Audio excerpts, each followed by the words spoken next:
tell me a little bit about your experience at the Boundary Waters? Two stories. The first, Yeah, where? Boundary Waters.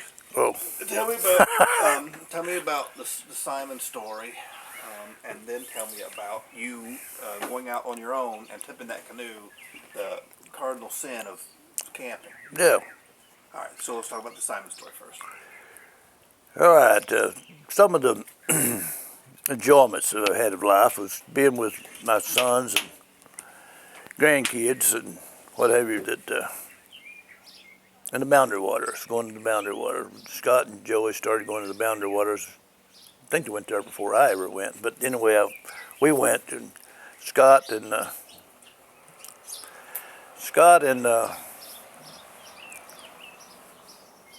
Christian and Joey and Simon, and myself, 5 of us. Well, we had 2 canoes, basically. And then, I'd go from one canoe to the other.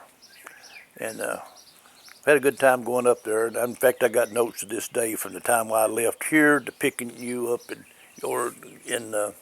Indianapolis and going on up through all of that. But anyway, when we got to the outfitters, and we got our equipment, and we went out and camped the first night, and got to go fishing and spend 3, 4, 5 days on the Boundary Waters and between Canada and United States. First night there, we had pitched a tent and camped, and we had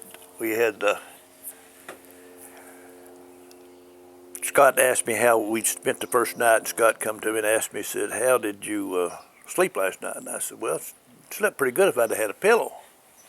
And anyway, I said, "Well," I said, "if I'd had a pillow, I'd sleep all right, because we slept on the ground. We didn't have cots or nothing." So I went about 30 yards away, and Joey and Simon and Christian and Scott was up around the tent or something, and here come Simon running down to me, and with a smile on his face, and looking around. He's looking around like it's right here, and he put his arm over his head just like it's right here. And he said, Scott said that if he knowed you to, if he could have helped you, he said he could took his old dirty underwear off and used that. You could use that as a pillow. Now he was looking, making sure Scott, he couldn't wait to get down there to tattle on Scott. I remember that to this day. Well, that was one story. Another story was we were sitting at the campfire one night, and we had a campfire out there, and Simon had licked his lips quite a bit, and they was chapped all around, all the way around his lips, real bad. Simon, I said, "I know how we can stop that chapped lips." He said, "How?" And I said, "Well, you get you a billy goat, and of course Scott and Joey and Christian's all sitting around there too, And I said, "Get you a billy goat and kiss that rear end of that billy goat, and that way you won't lick your lips." I said, "And you quit that chapping." Simon sat there for a while, and he said, "Well, where would I find the billy goat?"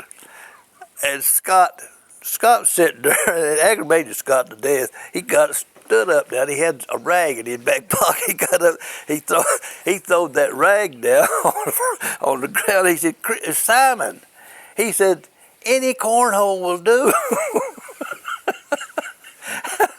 I thought it was funny then, but the longer I think of it, it wasn't Simon as much as it was Scott getting so aggravated. He was trying to tell Carl. Yeah. But anyway, those 2 moments I had, I think of often.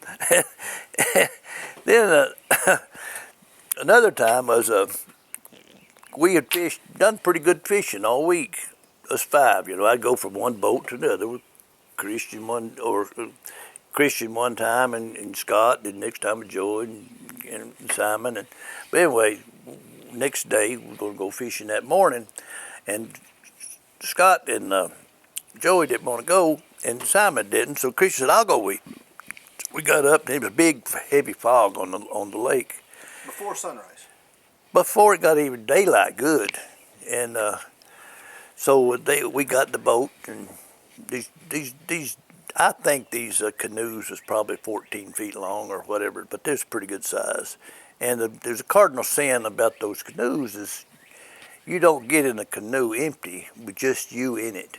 You got to have a counterbalance the other end of the boat because it's dangerous. They flip over before you know it.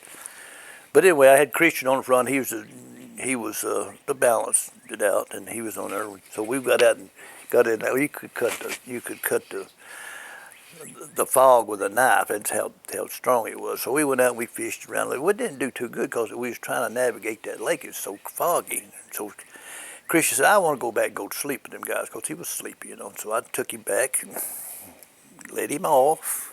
Well, it took a while to get back because in the fog you can't hardly navigate the place. You can't hardly see where you're at. Got him back. I said, well, I think I'll go myself. So I took off in that canoe without a counterbalance on the front of this canoe. Had my fishing equipment, and I went out and I started fishing quite a bit. I moved quite a bit and kept going and kept catching good fish, you know. But anyway, I was probably half a mile up the lake or a quarter mile, and it was a good piece from our campsite. And of course, it's still foggy, but not as foggy as it was earlier. Christian went back and went to sleep. But anyway, here I was myself, cardinal sin too. So I went out there and I caught a good-sized bass. I mean, it's a dandy.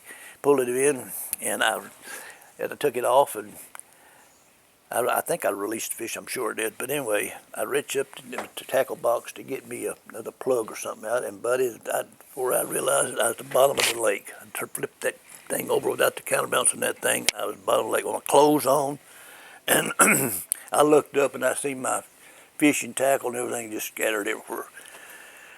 And I don't know how deep it was, but gushes 10, 12, 15 feet. I don't know how much it was, but anyway, I got up and I started getting the feet quick. I could not get that canoe turned over. It would not turn over, could not turn it over.